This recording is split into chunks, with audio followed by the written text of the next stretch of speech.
لهم هداة المتقين والعلماء العاملين العارفين لا سيما أستاذنا دار السلام معلما مؤدبا ثم السلام. الحمد لله الذي أكرمنا بالعقل والعلم والعفاف والغنى، وهكذا التقوى وحسن الخلق وسبب اختيارنا في الرزق. يا ربنا زدنا علوما نافعة في الدين والدنيا ويوم الآخرة. بارك لنا في رزقنا يا ربنا، وأعطنا صبرا وجدا قوينا همتنا في طلب العلوم في دار السلام. دار السلام وفي دار السلام. دار السلام معادنا دار السلام. دار السلام حبنا دار السلام محلنا تعليم. دار السلام مسكننا المقيم. وألق في قلوبنا يا ربنا محبة وشوقة شغفنا لمعهد مدرسة دار السلام لطالب العلوم فيه والسلام. زدنا علوما ربنا انفعنا بها. بارك لنا وأيدنا عملنا في الدين والدنيا ويوم الآخرة. لنحصل فائدة ورحمة سلامة من العذاب والآلام. كذا دخول جنة دار السلام. يا ربنا أنت السلام منك السلام. ادخل جميعنا إلى دار السلام. دار السلام. دار السلام معادنا دار السلام. دار السلام حبنا دار السلام. دار السلام أنسنا دار السلام. دار السلام شوقنا. نسألك اللهم يا رحمن رحيم يا حنان يا منان كل علينا صحة وعافية وطول عمر بمعتق هداية. كل المولى بلغ علينا ربنا يسر أمورنا ووسع رزقنا. نسيما معهدنا دار السلام. ابني له يا ذا الجلال الإكرام. وألق في قلوبهم محبة حتى يكون نصرهم بلالا. وانشر لواء مدرسة دار السلام في بدو وحضر ثم السلام. صلي على محمد المصطفى وآله وصحبه أهل الوفاء والتابعين العلماء العاملين العارفين الكاملين الصالحين.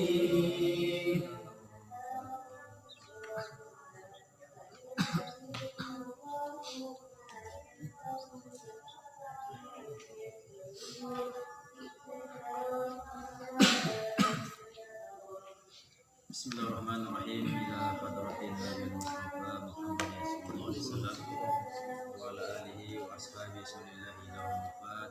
Alhamdulillahirabbil alamin arrahmanir rahim maliki yaumiddin iyyaka na'budu wa iyyaka nasta'in ihdinas siratal mustaqim siratal ladzina an'amta 'alaihim ghairil maghdubi 'alaihim waladdallin amin wa ila arwahi abaina wa ummahatina wa masyayikhina wa li jami'il mu'minina wal mu'minat wal muslimina wal muslimat ahya'i minhum amwat wa khususan li rabbina al-mu'min wa Muhammad ridwan Allah tauhid syukurillah lahum al-fatihah. Bismillahirrahmanirrahim alhamdulillahi rabbil alamin arrahmanir rahim maliki yaumiddin iyyaka na'budu wa iyyaka nasta'in ihdinas siratal mustaqim siratal ladzina an'amta 'alaihim ghairil maghdubi 'alaihim waladdallin. Rabbi shrah li sadri wa yassir li amri wa hlul 'uqdatam min lisani yafqahu qawli amma ba'd. Jadi kita lanjutkan pembahasan masih seputar tentang puasa. Sebelumnya kita sudah bahas tentang hukum daripada puasa itu ada 4. Yang pertama adalah puasa wajib. Mana yang termasuk puasa wajib? Yang pertama yakni puasa pada bulan Ramadan. Yang kedua puasa qada. Yang ketiga puasa kafarah, yakni puasa karena denda, bisa berbentuk kafarah zihar karena menzihar istrinya, atau kafarah yang disebabkan karena dia membunuh, atau jima'i Ramadan, atau karena dia berhubungan dengan pasangannya pada bulan Ramadan, maka dia harus menggantinya dengan puasa, dan itu hukumnya wajib. Nah, terus hukum puasa wajib yang selanjutnya adalah puasa pada saat haji ataupun umrah karena meninggalkan syarat atau meninggalkan wajib haji, maka dia harus menyembelih kambing. Seandainya tidak mampu, maka dia harus ganti dengan berpuasa 10 hari, 3 hari di Mekah dan 7 hari sisanya di rumah. Dan seterusnya puasa wajib itu somun nazar, yakni puasa nazar karena janji. Terus yang kedua, hukum puasa yang kedua adalah sunnah, dan ini merupakan hukum asal dari puasa. Puasa sunnah ini dibagi 3 secara umum. Yang pertama puasa yang terulang sekali setahun.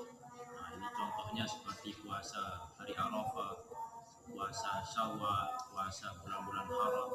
Nah, ini kita lakukan sekali setahun.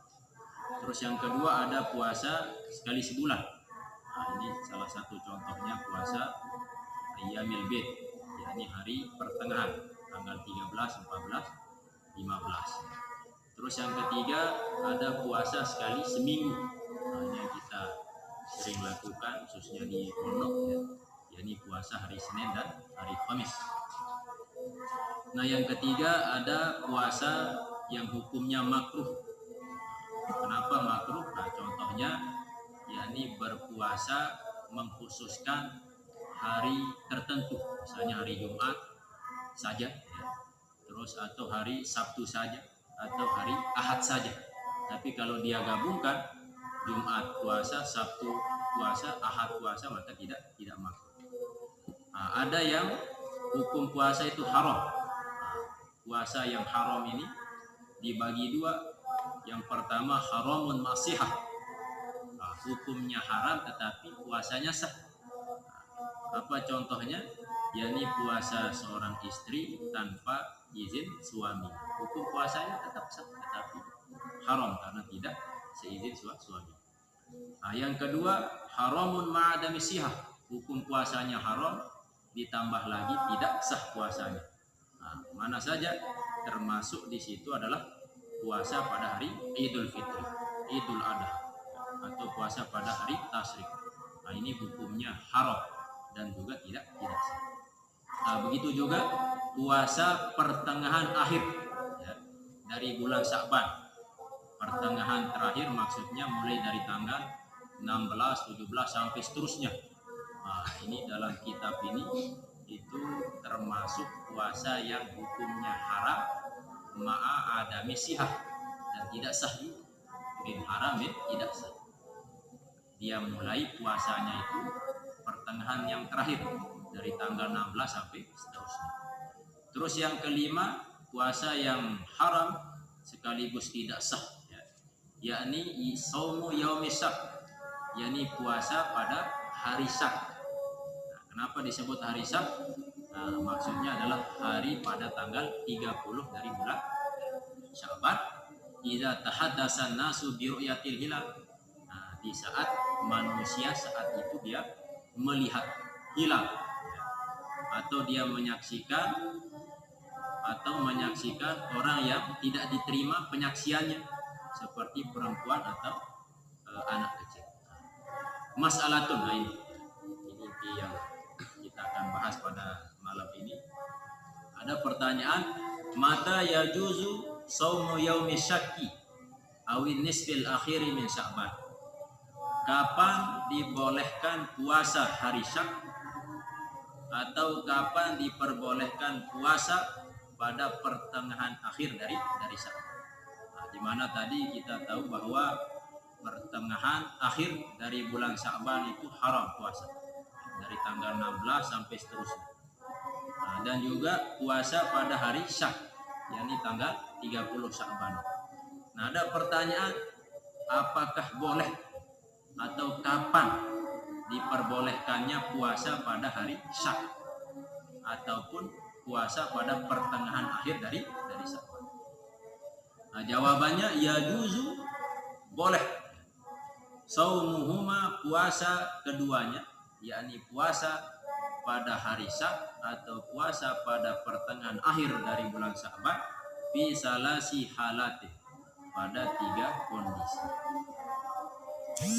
Mana saja 3 kondisi itu? Yang pertama, idza kana shaumu wajiban, apabila puasa yang dia lakukan itu wajiban, hukumnya wajib, ka qada'in, seperti puasa qada. Tadi kan kita tahu bahwa puasa pada pertengahan akhir dari bulan Sya'ban dari tanggal 16 sampai seterusnya itu tidak diperbolehkan. Tetapi karena ada puasa wajib, ya, tetapi dia tidak jalankan karena suatu uzur, maka dia harus mengqadha. Dan kebetulan dia qadha puasanya itu pada tanggal 16, 17 dan seterusnya, maka itu diperbolehkan. Karena puasa yang dia lakukan itu statusnya adalah puasa wajib. Au kafaratin, atau puasa kafarah, au nazrin, atau puasa nazar. Nah, itu yang pertama, diperbolehkannya puasa pada pertengahan akhir atau hari Syak jika yang pertama puasa yang dia lakukan itu adalah statusnya puasa wajib, baik itu puasa qada atau kafarah atau nazar. Yang kedua, idza kanat lahu sunnatun mu'tadatun wirdun. Nah, kalau yang pertama tadi itu puasa yang dia lakukan adalah puasa wajib. Nah, yang kedua ini puasa yang dia lakukan adalah puasa sunnah, tetapi sunnah yang mu'tadah, artinya yang dia lakukan kebiasaan. Puasa yang dia lakukan sebagai wirdun, kebiasaan, berulang-ulang. Saumil isnaini wal khamisi, seperti puasa pada hari Senin dan puasa Khamis. Misalkan selama dia bulan Sya'ban dari tanggal 1 sampai 15 mungkin tidak pernah puasa. Nah, pas tanggal 16 bertepatan dengan hari Senin. Nah, hari Senin itu dia biasa puasa Senin, maka tidak apa-apa, diperbolehkan. Yang ketiga, iza wasolan nisfasani bima qablahu, apabila menyambung akan pertengahan yang kedua. Maksudnya pertengahan yang kedua mulai dari tanggal 16 sampai seterusnya. Bima qablahu, dengan hari sebelumnya. Nah, sebelum 16 berarti 15.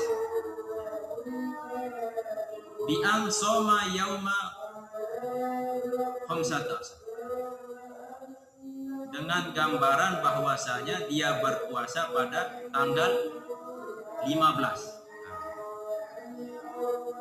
Fayajuzu lahu, maka boleh baginya ayyasumal yaumal ladzi ba'dahu, maka boleh baginya untuk berpuasa pada hari sesudahnya, yakni sesudah tanggal 15, maka boleh puasa yauma sittata pada tanggal 16. Yang tidak diperbolehkan itu mulai tanggal 16 sampai seterusnya, pertengahan akhir. Nah, tetapi kalau dia dahulukan, dia puasa mulai tanggal 15, maka tanggal 16 tidak masalah.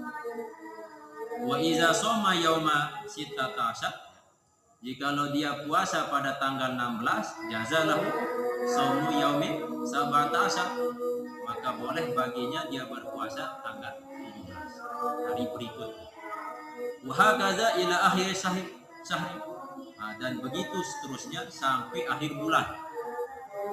Wa iza aftara yauman wahidan, maka apabila dia berbuka alias tidak berpuasa satu hari saja, haruma, maka haram alaihi atasnya saumu baqiyati syahri, puasa di sisa hari-harinya. Misalkan pas tanggal 17 tidak puasa, maka seterusnya tidak puasa. Harum alaih. Kemudian kita dengar dulu ini. Nah, kama qala sahibu Sofatiz Zubah, sebagaimana telah berkata sahibu, pemilik atau pengarang Sofwah Az-Zubah, wala yasihu saumu yaumil idi wa yaumi tasriqin wala tardidi la in yuwafiq adatan aw nazra aw wasala sauma bi saumin marra.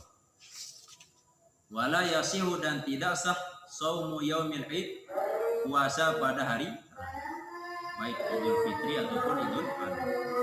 Wa yaumi tasriqin, dan juga tidak sah puasa pada hari tasyrik 11, 12, 13. Wala tardidi, dan juga tidak sah puasanya pada hari syak.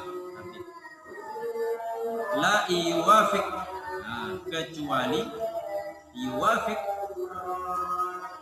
cocok, menyocoki, menyamai adatan, kebiasaan. Kecuali puasa yang dia lakukan itu adatan, kebiasaan, au nazron, atau dia lakukan puasa nazar seperti yang sudah kita bahas tadi, au wasala sauma, atau dia gabungkan, dia sambung as-sauma akan puasa bisaumin dengan puasa marro, hari sebelum. Artinya tanggal 16, 17 tidak boleh, tapi karena dia awali dari tanggal 15, maka tidak masalah. Kita lanjutkan syurutu sihhatis shaum, syarat sah puasa. Ada syarat sah puasa, ada syarat wajib puasa. Ai idza tawaffarat hadhihi syurutu sahha shaum, apabila terpenuhi syarat-syarat ini yang akan kita baca, sahha shaum, sahha shaum, maka sah puasa. Mana saja syarat sah puasa? Wahya arba'atun, ada 4. Al-awwal al-islam, yang pertama adalah Islam. Bayustaratu, maka disyaratkan ayyakuna musliman, bahwa adalah yang berpuasa itu musliman, yakni orang yang muslim. Jami'an nahari, full satu hari, mulai dari terbit fajar sampai terbenam matahari, maka dia harus tetap dalam kondisi keadaan Islam.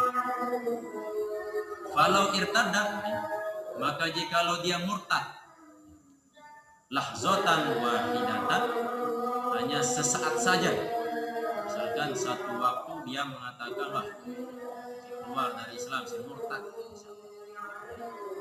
lalu dia balik lagi, itu singkat murtadnya, maka bagaimana hukum puasanya? Batalah saumuhu, maka batal puasa, karena dia keluar dari Islam walaupun sesat. Karena Islam adalah salah satu dari syarat sah puasa. Ketika dia meninggalkan Islam walaupun hanya sebentar saja, maka dihukumi tidak sah alias batal. Maka ketika dia masuk Islam, dia harus ditolak. Yang kedua, al-aql, berakal. Bayustaratu, maka disyaratkan ayyakuna akilan, bahwa adalah akilan, orang yang berakal. Orang yang berpuasa itu akilan, harus berakal. Mumayyizan, mumayyiz, bisa membedakan mana yang baik, mana yang buruk, mana yang jelas, mana yang tidak jelas. Intinya yang paham, berakal. Jami'an nahari, yakni sehari full,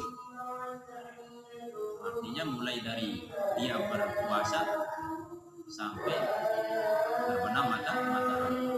Syaratnya dia tetap berakal. Kalau junah, bagaimana nanti kalau dia hilang akal alias gila? Walau lahzatan wahidatan, walaupun gilanya itu hanya sesaat, sebentar. Bagaimana hukumnya? Batalah saumuhu, maka batal puasa. Wa ammal igma'u, bagaimana kalau ada orang yang pingsan? Pingsan juga hilang akal. Wasukur atau mabuk, bagaimana hukumnya? Fasayati tafsiru, maka akan datang penjelasannya secara terperinci fi mubtilatis shaum, pada bab mubtilatis shaum. Jadi khusus pembahasan tentang apakah batal atau tidak orang yang pingsan atau orang yang mabuk, maka dibahas nanti di bab mubtilatis shaum, yang membatalkan puasa. Tapi jika dia gila benar, maka dihukumi batal puasa. Berarti nanti kalau ada pembahasan khusus lebih panjang, kita ikuti kitab ini saja ya. Yang ketiga, an-naqa'u minal haidi wan nifasi. Syarat sah yang ketiga dari puasa itu adalah bersih atau terpelihara, terjaga, minal haidi, dari haid, wan nifasi, dan bayustaratu, maka disyaratkan antakunal mar'atu, bahwa adalah perempuan itu tahiratan, yakni suci, jami'an nahari, yakni semua waktu siang, full seharian. Falau hadat fi akhiri lahzatin minan nahari, maka jikalau perempuan itu haid, keluar darah haidnya, fi akhiri, pada akhir lahzatin minan nahar, artinya singkat atau setetes atau satu waktu, minan nahari, dari siangnya, batalah saumuhan, maka batal puasanya. Intinya ketika masih ada waktu, mulai dari terbit fajar sampai terbenam matahari, ada waktu, intinya sebelum terbenam matahari walau sesaat, maka tetap dihukumi batal puasa. Wa kadzalika, dan begitu juga lau tahurat, jika dia suci, asna'ahu, pertengahan siang, pada waktu puasa, pas di pertengahan hari ternyata dia suci, sebelumnya dia haid, bagaimana? Walakin, akan tetapi, yusannu laha al-imsak, disunnahkan bagi perempuan itu al-imsaku, menahan diri dari makan dan misalkan pada hari Senin dia tahu dirinya masih dalam kondisi haid. Nah, pas waktu zuhur misalkan ternyata dia sudah suci, tinggal dia mandi bersih. Nah, sisanya sampai terbenam matahari dianjurkan, disunahkan untuk menjaga diri atau imsak, seperti halnya dia berpuasa, tidak makan dan minum, disunahkan. Tetap dia tidak terhitung puasa, tapi disunahkan untuk menahan makan dan minum. Yang keempat, al-ilmu bi kaunil waqti qabilan lisawmi. Syarat sah puasa itu dia harus al-ilmu, harus mengetahui bi kaunil waqti, yakni mengetahui akan kondisi atau waktu qabilan lisawmi, waktu yang sah untuk puasa. Jadi sekarang dia puasa, dia harus tahu puasa ini hari ini apakah puasa yang diperbolehkan atau tidak. Harus jelas, harus dia tahu. Nah, ini penjelasannya. Ayya'lama, bahwa dia mengetahui anal yauma, bahwasanya hari alladzi yuridu, yang dia inginkan, ayyasumahu, untuk dia berpuasa hari itu, yasihu fihi as-shaum, yakni sah pada hari itu as-shaum, puasa. Artinya dia mengetahui bahwa hari yang dia inginkan untuk puasa itu merupakan hari yang menyebabkan dia sah puasa.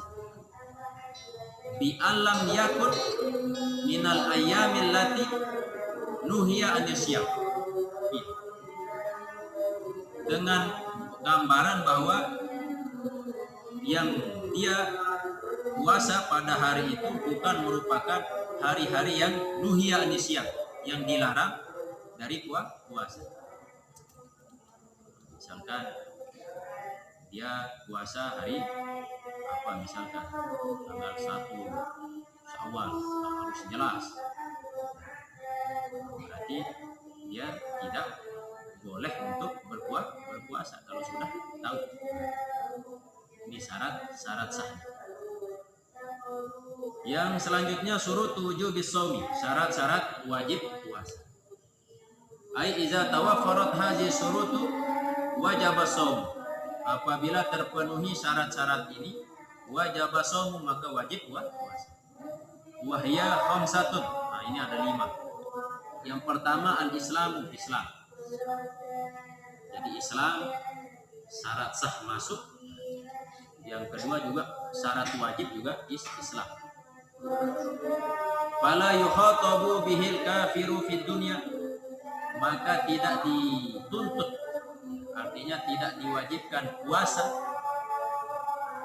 bihi dengannya al kafiru, orang kafir fid dunya.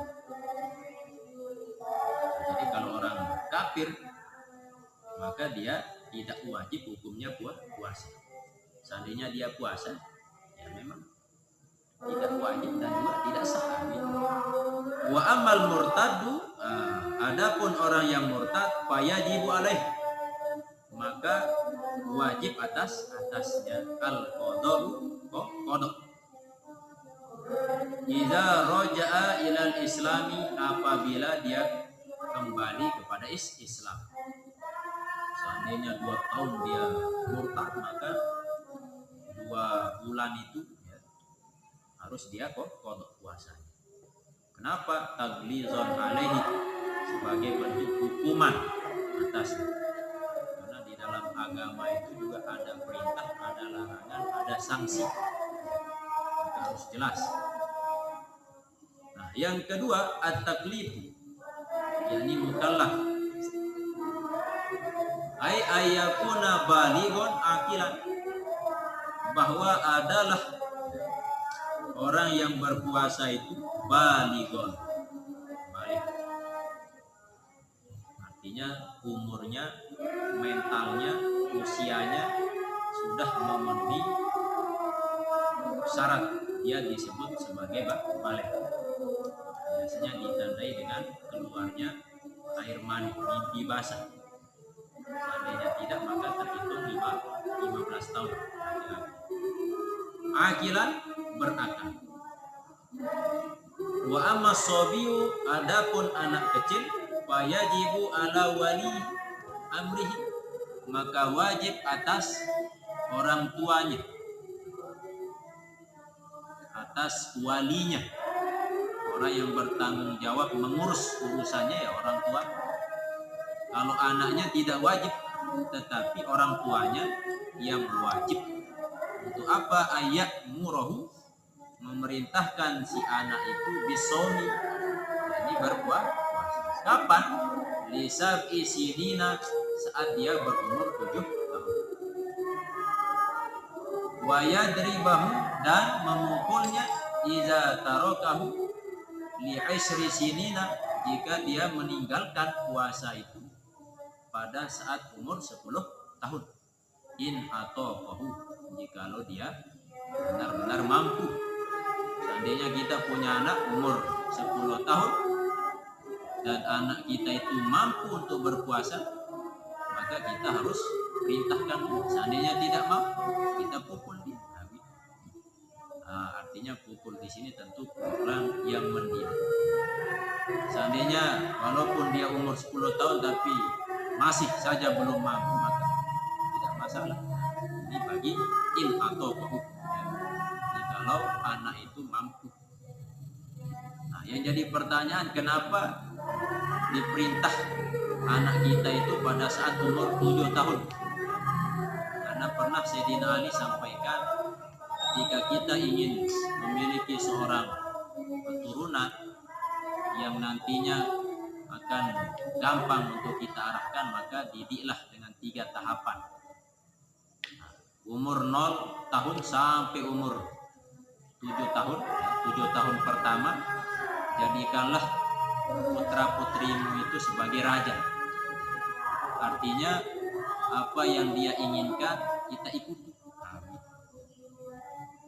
Nah, ketika umur 7 tahun yang kedua sampai umur 14, jadikanlah putra-putrimu itu sebagai tawanan.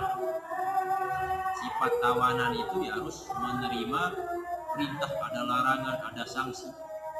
Nah, ketika ada syariat, seperti sabda Rasulullah kan, beliau memerintahkan kita untuk menyuruh keturunan kita sholat umur 7 tahun, termasuk ibadah-ibadah yang lain. Karena saat itulah kita jadikan keturunan kita sebagai tawanan, artinya kita memberikan mereka ini perintah-perintah, ini larangan-larangan. Ketika dia jalankan, kita berikan hadiah. Ketika dia tinggalkan larangan perintah itu, maka kita berikan mereka hukuman. Nah, 7 tahun yang ketiga, jadikanlah keturunanmu itu sahabatmu. Sebab apa? Karena 7 tahun yang ketiga itu merupakan tempat di mana perpindahan masa anak menuju remaja, masa remaja menuju masa dewasa. Nah, dan saat itulah masa transisi, masa di mana kebanyakan orang itu rapuh, bisa jatuh, bisa terjerumus kepada hal-hal yang tidak kita inginkan.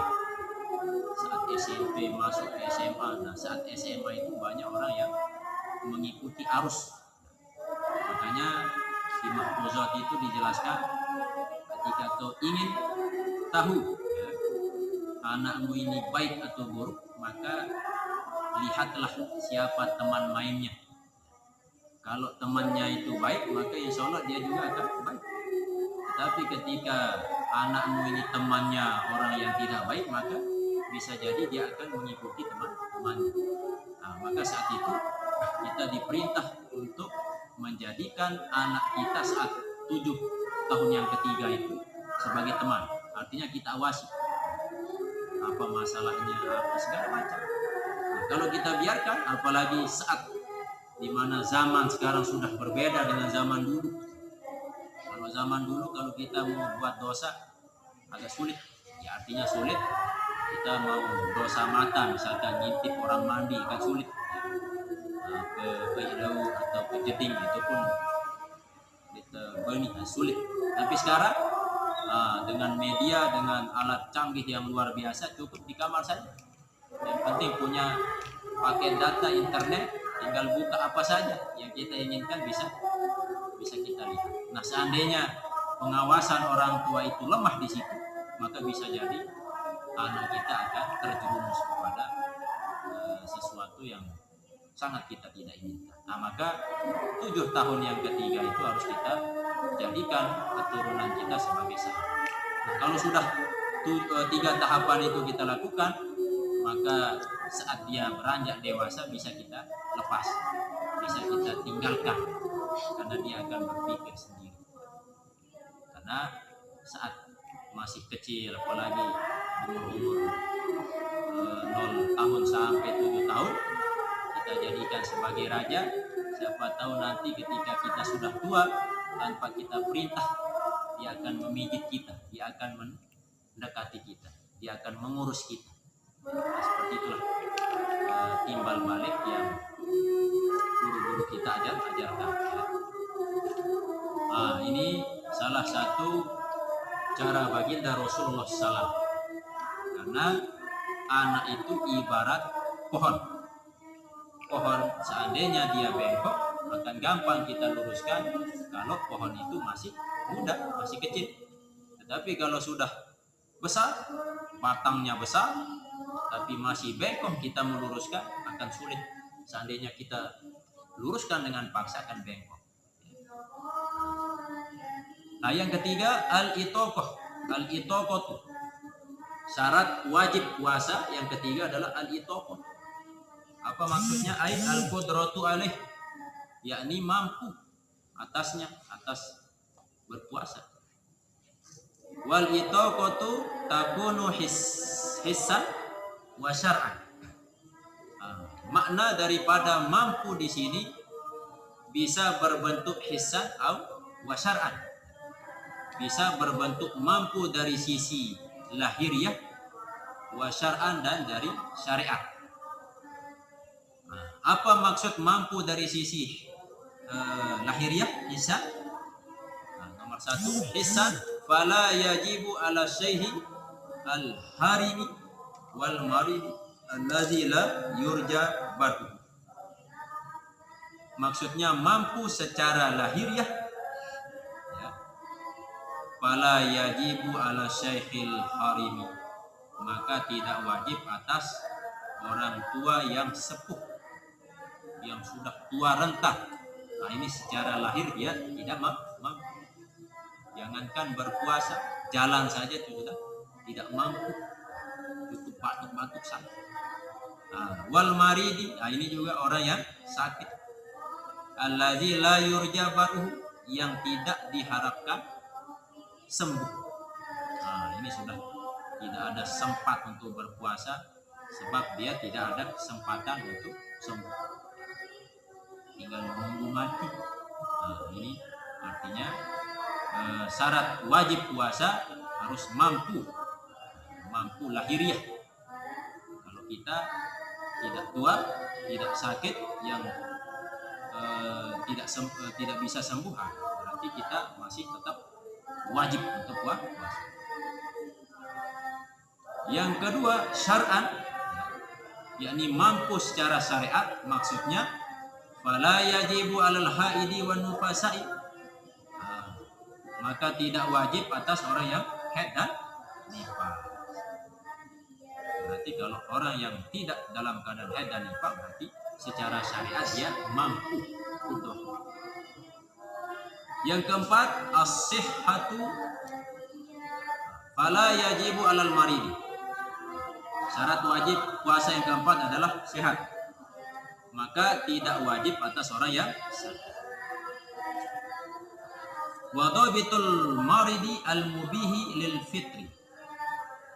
Sakit di sini digambarkan wa dhabitul maridi, batasan sakit al-mubihi yang boleh lil fitri untuk berbuka.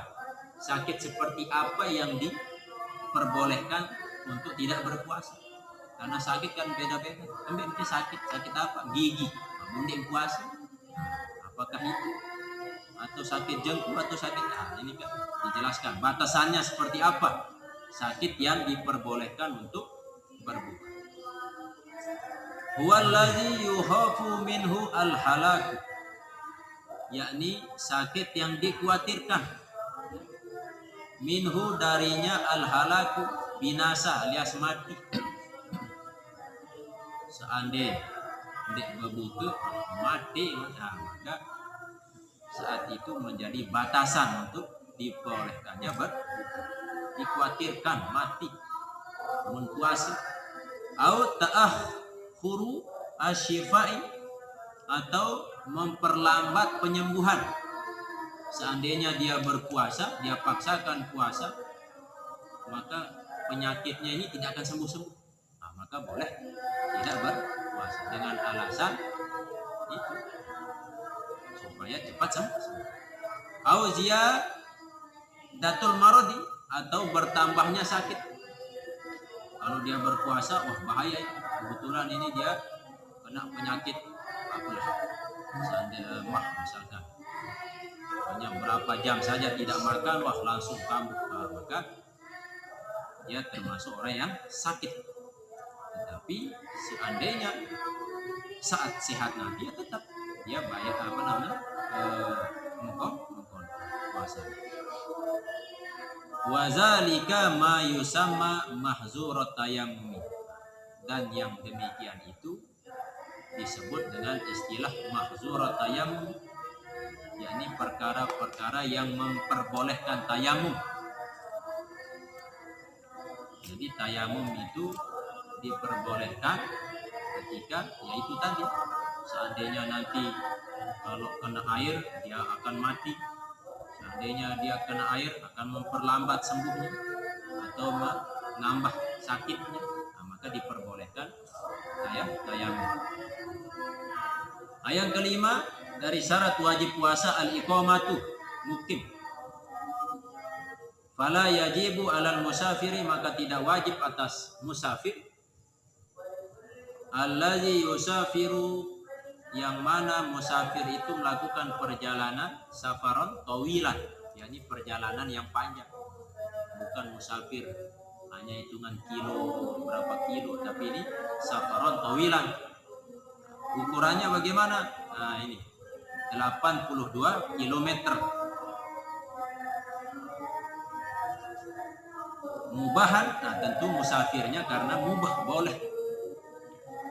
Entah itu perkara akhirat atau perkara dunia, tetapi ya sifatnya boleh, berdagang atau apa, bisnis. Berarti dikecualikan di sini yang tidak boleh, mau pergi musafir, mau maling, mau merampok misalnya. Dia mungkin ada kuasit ya. Wa yustaratu, dan disyaratkan li jawazil fitri fis safari, li jawazil fitri, karena bolehnya berbuka, disyaratkan bagi bolehnya berbuka fis safari, pada waktu perjalanan, ayyusafiro, untuk bahwa musafir qabla tulu'il fajri, sebelum terbit fajar. Artinya orang yang mau melakukan musafir nanti dia boleh untuk tidak berpuasa saat dia safar, disyaratkan dia melakukan perjalanannya itu sebelum terbit fajar. Kalau sebelum terbit fajar, dia misalkan jam 12 malam dia pergi ke Jakarta, nah, maka itu boleh untuk tidak berbuka pada harinya itu, siangnya itu. Boleh dia berbuka alias tidak puasa. Wal afdalu, adapun yang utama, as-saumu lil musafiri, puasa bagi orang yang musafir. Walaupun musafir tetap afdolnya puasa. In lam yasuqu alaiha, tetap ada syarat. In lam yasuqu alaih, jikalau tidak memberatkan, menyulitkannya. Seandainya dia pergi terus naik pesawat, sampai tempat, sampai hotel, terus belum ada kesibukan yang berat, maka lebih afdol buat puasa. Tetapi kalau seandainya dia paksakan puasa berat, maka fa in syaqqa, maka jikalau tidak mampu atau berat puasanya, fal fitru afdal, maka berbuka itu lebih kita. Jadi intinya Islam atau syariat itu tidak memberatkan. Ketika kau musafir silahkan, ada rukhsah di situ. Walaupun kau musafir, maka silahkan mau puasa atau tidak. Seandainya kau puasa afdal selama engkau mampu. Tapi kalau berat, maka afdalnya kau berbuka. Tapi tetap karena kau adalah meninggalkan perkara wajib, maka tentu harus diqada. Arkanus shaumi isnani. Kita masuk ke bab selanjutnya, yakni rukun-rukun puasa. Kalau syarat itu adalah perkara yang harus dipenuhi sebelum menjalankan ibadah. Misalnya kita puasa Ramadan, mulai terbit fajar sampai terbenam matahari. Nah, sebelum kita puasa, maka ada syarat-syarat yang harus terpenuhi, baik syarat wajibnya atau syarat sah. Nah, ketika sudah terpenuhi syarat wajib atau syarat sah, maka kita sudah masuk ke puasa itu. Ada ilmu yang harus kita tuntut lagi, yakni rukun puasa. Itulah bedanya rukun dengan syarat. Kalau rukun, sesuatu yang menjadi bagian dari amaliyah. Makanya dalam mazhab Syafi'i, niat puasa itu dia masukkan rukun. Tetapi mazhab yang lain, entah itu Hanafi, Maliki, Hambali, niat itu dia masukkan sebagai syarat karena dilakukan sebelum puasa itu. Artinya niat dilakukan pada malam hari. Nah ini kita kaji menurut mazhab Imam Syafi'i. Arkanus shaumi isnani, ada dua. Ar-ruknul awwalu an-niyah. Rukun yang pertama adalah niat. Sawaun akana fardhan am naflan. Baik puasa itu fardu atau sunnah. Niat tetap hukumnya wajib, rukun. Kenapa? Liqaulin Nabi sallam, karena sabda Nabi sallam, innamal a'malu binniyah. Hanya saja segala macam amal itu tergantung niat. Wa tajibun niyatu likulli yaumin. Wajib niat likulli yaumin, bagi setiap hari. Artinya seandainya kita puasa Ramadan tahun ini 30 hari, maka 30 niat. Nah ini Imam Syafi'i. Dalam kitab Ihya, Imam Al-Ghazali menyampaikan kaitan tentang amal. Jadi amal itu dibagi 3. Yang pertama ada namanya at-ta'ah, amal yang sifatnya ketaatan. Kenapa disebut ketaatan? Karena ada perintah-perintah. Ketika dia jalankan berarti dapat pahala. Puasa, zakat, haji, sedekah dan seterusnya. Itu adalah amal yang sifat ada ketaatan. Siapa yang lakukan dapat pahala. Nah, terus yang kedua ada namanya al-maksiyah, kemaksiatan. Nah, amal maksiat ini, pekerjaan-pekerjaan yang sifatnya maksiat ini adalah larangan. Siapa yang lakukan maka dia dapat dosa. Nah yang ketiga ada namanya pekerjaan al-mubahah, yakni perkara yang boleh, bukan taat, bukan maksiat, tapi boleh. Boleh ini artinya mau dikerjakan atau tidak. Nah, ini yang paling banyak perkara-perkara mubah. Coba kalau kita hitung dalam sehari semalam, apa saja ketaatan yang kita lakukan. Dalam sehari semalam ada sholat. Nah, sholat saja seandainya sehari semalam hanya 5 kali saja. Dan seandainya satu waktu kita butuh 10 menit misalkan. kali 5 waktu berarti 50 menit. Nah, itu saja ketaatan yang kita lakukan, dapat pahala. Nah, terus ketaatan yang lain apa? Puasa, kamu puasa. Nah, sedekah, kamu bersedekah. Atau apa ya? Enggak nuan ya. Ketaatan ngaji ya, paling anggaplah dalam 24 jam sehari semalam itu kita melakukan ketaatan hanya 5 jam. Berarti 19 jam untuk apa? Nah, kita cek. Pekerjaan yang kedua ada namanya maksiat. Kemaksiatan, apa saja maksiat yang kita lakukan? Satu, dosa mata kah, atau dosa mulut kah, atau dosa segala macam? Anggaplah cek 10 jam. Nah, ini maksiat berarti ya. 5 jam taat, 10 jam maksiat. Nah, sisa ya. Nah, berarti sisa ini mubah. Nah, ini yang lebih banyak. Tidur itu mubah, ya. Berjalan, bekerja, makan, minum mubah. Nah, maka Imam Al-Ghazali sampaikan, manfaatkanlah amaliyah, perbuatan mubah itu, niatkan ketaatan, maka bisa mendapatkan pahala ketaatan. Misalkan makan minum ini perkara mubah. Kalau kita hanya makan minum saja, besok saja, kenyang saja. Tapi kalau kita niatkan untuk ibadah, maka pahala makan dan minum itu akan bernilai ibadah. Kita mau pergi bekerja ini ya mubah. Ya.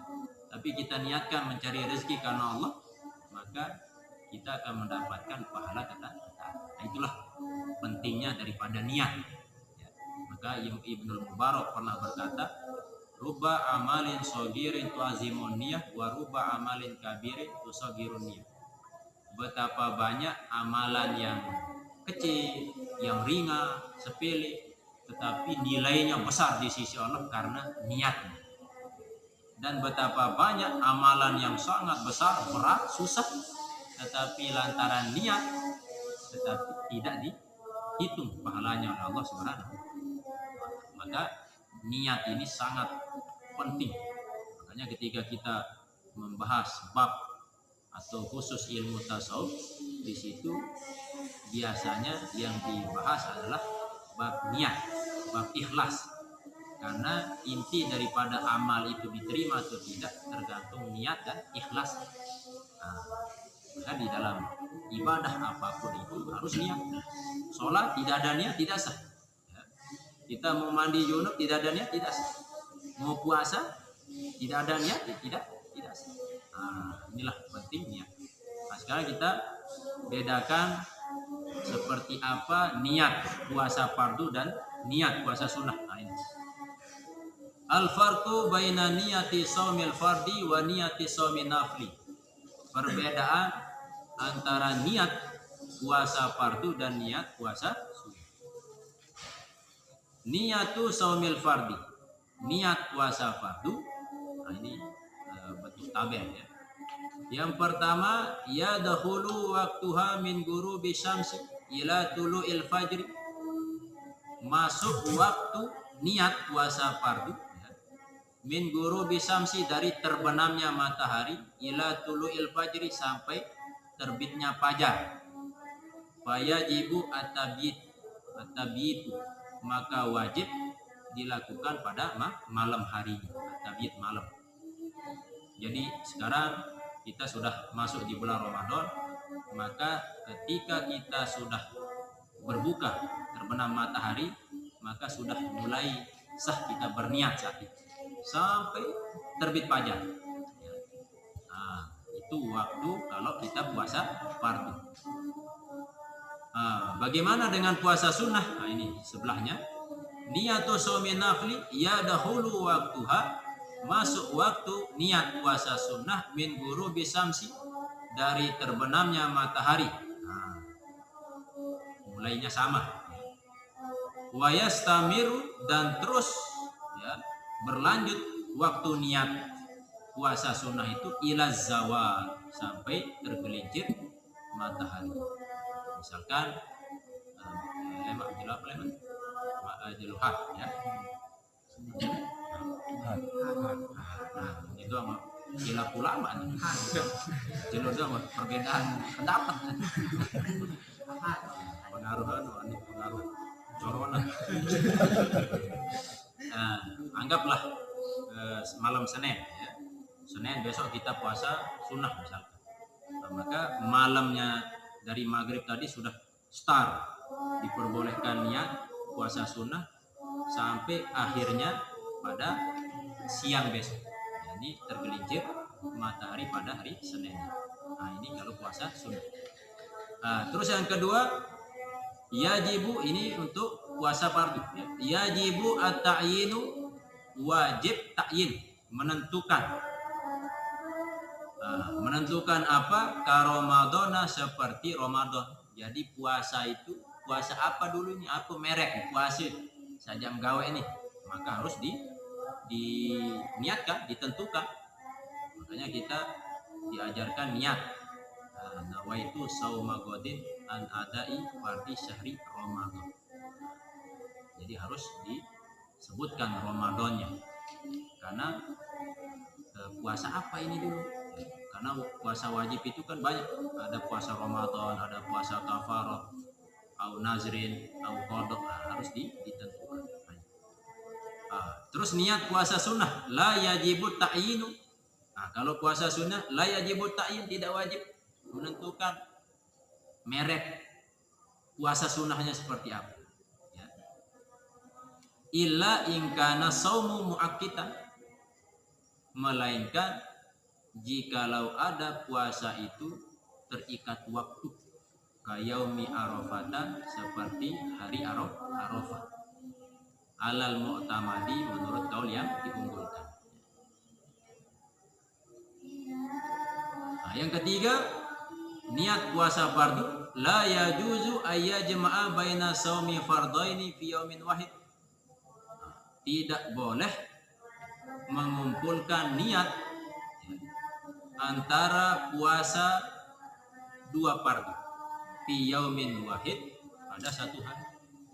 Nah, misalnya besok kita puasa Ramadan, mbek nazar lain nane ke gawe, mbek pondok endah lah malik gawe telu puasa fardu bu niat sikit, maka tidak boleh. Bagaimana kalau niat puasa sunnah? Yajuzul jam'u, boleh mengumpulkan baina saumi naflaini, antara puasa sunnah, dua sunnah, aksaro atau lebih, biniyatin wahidatin, dengan niat satu. Nawaitu as-saum sunnah, nawaitu sunnata sunnah bukan ya. Niat puasa sunnah, entah besok kebetulan hari Senin, bumben puasa Daud, bumben puasa aku lah ya, inti sunnah selep gabung, maka tidak masalah. Wa yasihu, dan sah ayanuya, bahwa dia berniat pisaumin nafli, pada puasa sunnah, ba'da tulu'il fajri, sesudah terbit fajar, walakin bisyartaini, akan tetapi dengan dua syarat. Jadi ini disahkan berniat puasa sunnah setelah terbit fajar dengan dua syarat. Yang pertama, antakunan niyatu, bahwa adalah niat itu qabla zawal, seperti tadi, sebelum tergelincir matahari. Ai dukhuli waktu zuhri, masuk waktu zuhur. Intinya walaupun setelah terbit fajar, intinya sebelum tergelincir matahari. Yang kedua, alla yata'ata syai'an minal mufattirati, bahwa tidak memakan sesuatu atau melakukan sesuatu minal mufattirat, dari perkara yang membatalkan puasa. Min tulu'il fajri, dari terbit fajar, ila waktu niyah, sampai waktu niyah. Jadi kan diperbolehkan niat, intinya sebelum zawal. Lalu pas jam 9 ternyata dia mau puasa sunnah lebuah sepiring, maka jelas tidak sah ya, kecuali tidak pernah makan, minum, atau melakukan hal-hal yang membatalkan puasa, dan saat itu dia berniat, maka sah puasa. Kama qala sahibu Sofwati Zubair, Wa syartu nafli niyatun lis-shaumi qabla zawaliha likulli yaumi wa iyakun fardan syaratna niyat qad uyinat min lailihi mubayyat. Adapun syarat daripada puasa sunnah niyatun lis-shaumi adalah niat untuk berpuasa qabla zawaliha sebelum tergelincirnya matahari.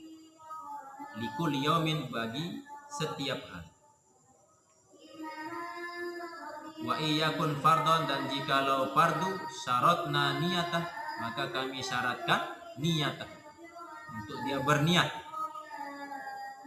Qad uyinat yang sungguhnya sudah ditentukan min lailihi dari malamnya mubayyatah yakni untuk dilakukan pada malam hari.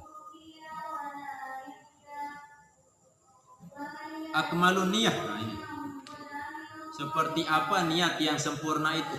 Ayatalaffazo bahwa dia melafazkan mustahdiran biqalbihi menghadirkan dalam hatinya. Nah, di sempurnanya niat itu dilafazkan ya, dengan disertai menghadirkan dalam hatinya apa yang dia niatkan. Nawaitu sauma ghadin an ada'i fardhi syahri ramadhana li hadhihi sanati lillahi ta'ala. Sambil kita ucapkan, sambil hati kita menghadirkan isi niat itu. Ya Allah, sajaku berniat puasa besok untuk menunaikan puasa fardu bulan Ramadan. Di hadhihi sanah pada tahun ini lillah karena Allah. Masalah fi ayyi suratin yasihu saumun nafli bi niyatin ba'da tulu'il fajri ma'a tanawuli syai'in minal mufattirati qabla niyah. Ada pertanyaan berkata, pada bentuk apakah yasihu sah saumun nafli puasa sunnah biniyatin dengan niat ba'da tulu'il fajri sesudah terbit fajar ma'a tanawuli syai'in yang disertai dengan memakan sesuatu atau mencicipi sesuatu atau memenuhi sesuatu minal mufattirati dari perkara yang membatalkan puasa qabla niyah sebelum niyah. Arti kesimpulan pertanyaan ini, adakah bentuk puasa yang sah ketika ada orang yang mana melakukan puasa sunnah dan niatnya itu dia berniat setelah terbit fajar tapi sebelumnya sudah makan dan minum. Apakah seandainya dia lanjut puasa apakah sah atau tidak? Suratuhu, bentuknya iza kana min adatihi, apabila ada orang yang berpuasa itu min adatihi dari kebiasaannya, ayyasuma yauman muayyanan, bahwa dia berpuasa pada hari yang muayyan ditentukan tertentu, kal isnaini seperti hari Senin, au Arafah atau hari Arafah, panasya zalikal yaum, tetapi dia lupa hari itu, dia lupa ternyata itu hari Senin pun mangan ya. Nah pas tahu langsung berniat puasa maka sah puasa.